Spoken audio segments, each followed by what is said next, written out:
not about paying somebody or whatever. If I'm playing, like if you're an artist and I'm playing your records on the radio, I'm not playing it because I'm trying to get you to do something. I'm playing it because I love the record. The record, back then, DJs had creativity. Not now where you got to go by a sheet and vote on a song. You did it because this song you felt was going to be a hit, and you played it, and it became a hit. And then the artists would come in town. Man, if you ever want me to come down, I'm there for you.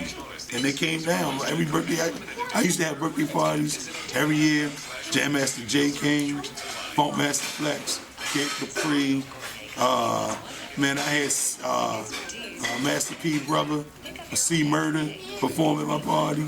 Back in the days, man, it was just different people would come down and show love. Shout out to my man Frank Johnson.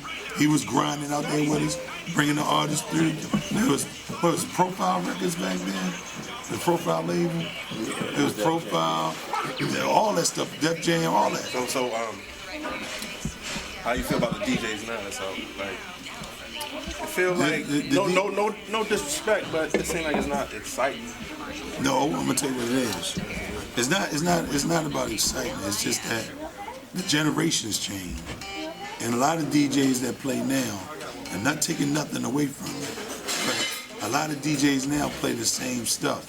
Where if you go to this party, that party, certain DJs got different styles. Like I like to hear a DJ you don't hear about too much, Cornbread. I like Cornbread be rocking.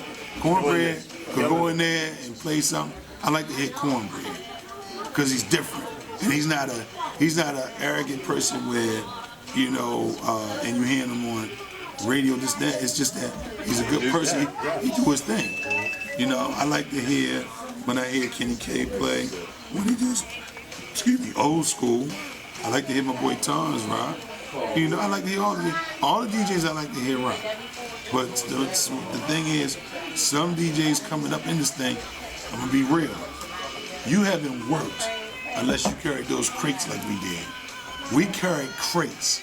We used to have 10 crates going to a party and rock a party. And the creativity of that is not lining it up on the computer so you can know where to put it.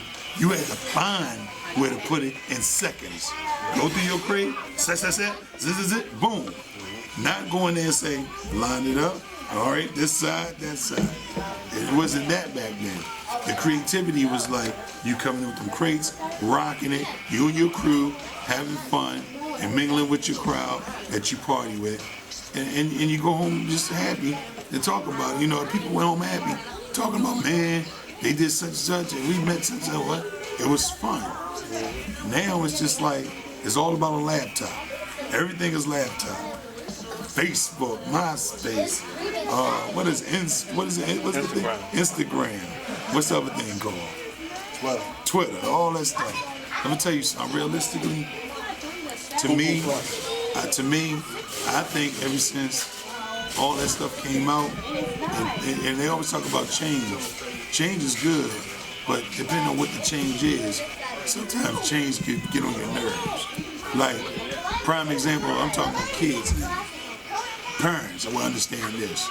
Back in the day, when I was a kid, if you did something wrong, your mom and grandma would beat your ass. I mean, I remember one time I tried to smoke cigarettes like my grandfather, read a comic book. And, you know, I heard my sister coming down the hall. I plucked a cigarette and was reading a comic. My sister was like, what are you doing? I said, shut the door, I'm reading something. So I'm reading Superman, you can tell her that. With a cigarette? No, it was a cigarette. I stole it in my grandfather's room. So I'm sitting there and forgot that I plucked it. And I'm sitting there reading the comic, I was like, I smell something. I turned around, the curtain on fire. Oh, shit. I said, oh my God, I'm going to die. I'm beating the curtain out, trying to get the fire out. And then when I'm beating this end, the other end going up through the mattress, fire. My grandma, mother, sure one weed, right? Huh? Sure one weed. Man, nobody was thinking about weed back then. We was just up there like, oh my God, I'm about to die. So then, put the fire out, my grandmother, shut up.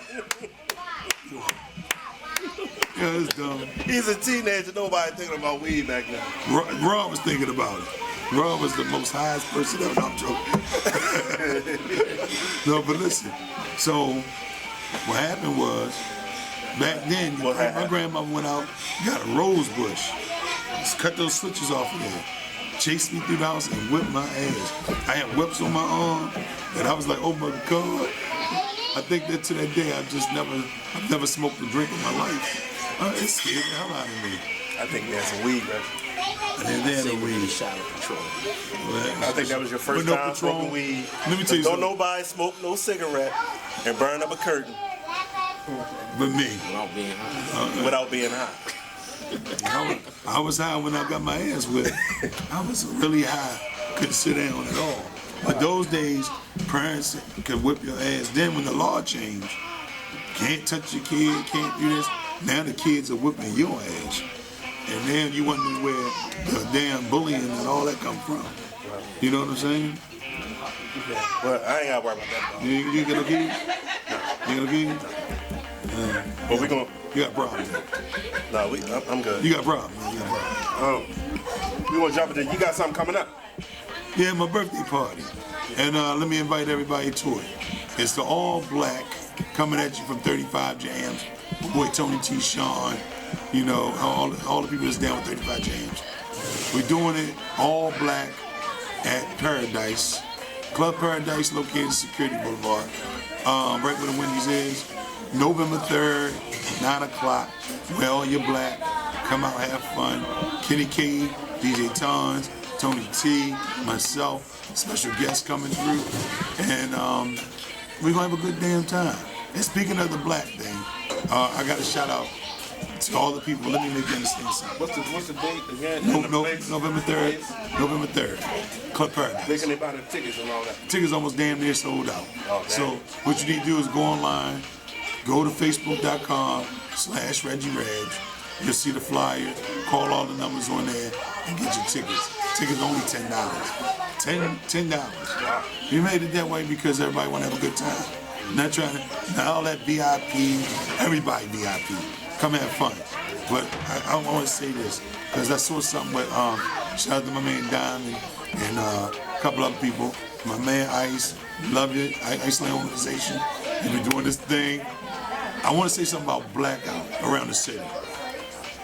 Blackout back in the day, when you say blackout, the originators of blackout, I don't worry about who originated blackout.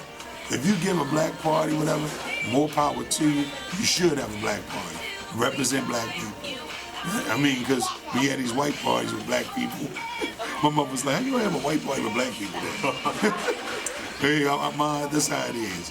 But the thing is, I gotta tell you the originality about that. Back in the day, before all these DJs, promoters, all y'all started, this is the real. No hating on nobody. There was only a certain crews that came out and gave parties. There was Two Fierce, with myself, Phil, Tony T, Anthony, girl named Dion, Stanley. It was just like 7 of us. Shout out to Phil. You know, Phil started. Phil came with an idea saying, yo, I think we should start and give a party, blah, blah, blah. And let's call it Two Fierce. The first party we ever gave when we did that was at his house. He cleaned out the garage, put disco lights in the garage, had a live jazz band in the backyard.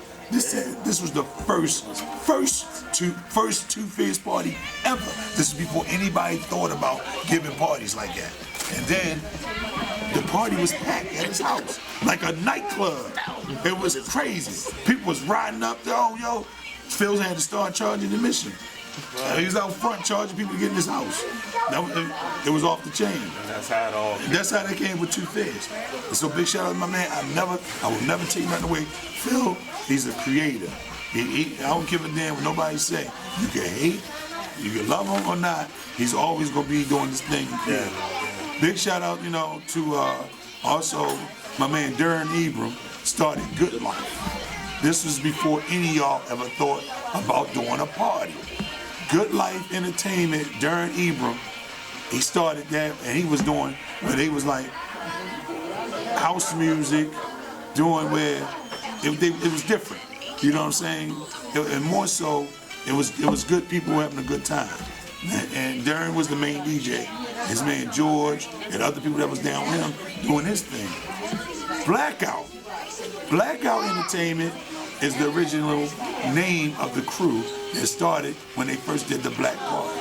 Blackout Entertainment, my man Mark and the other guys that was in it. And originally Mark is the brother of Marcy of Fly Wire. And they started that. There was 3 crews back then that started. Blackout, Good Life, Two Fizz. And they was the 3 that started in Baltimore giving big parties, and then Frank Ski come along. And in Baltimore back then, there was more so about this many on your hand giving the big events around town. Now you got this many, hold your hand, his hand. There's so many people giving parties everywhere. People don't know where to go and don't know how to be safe. Yeah. So you always got somebody saying, such and such present grown and sexy. To me, grown and sexy line is played out. You just got to be grown and know where to go. Yeah, because I ain't sexy.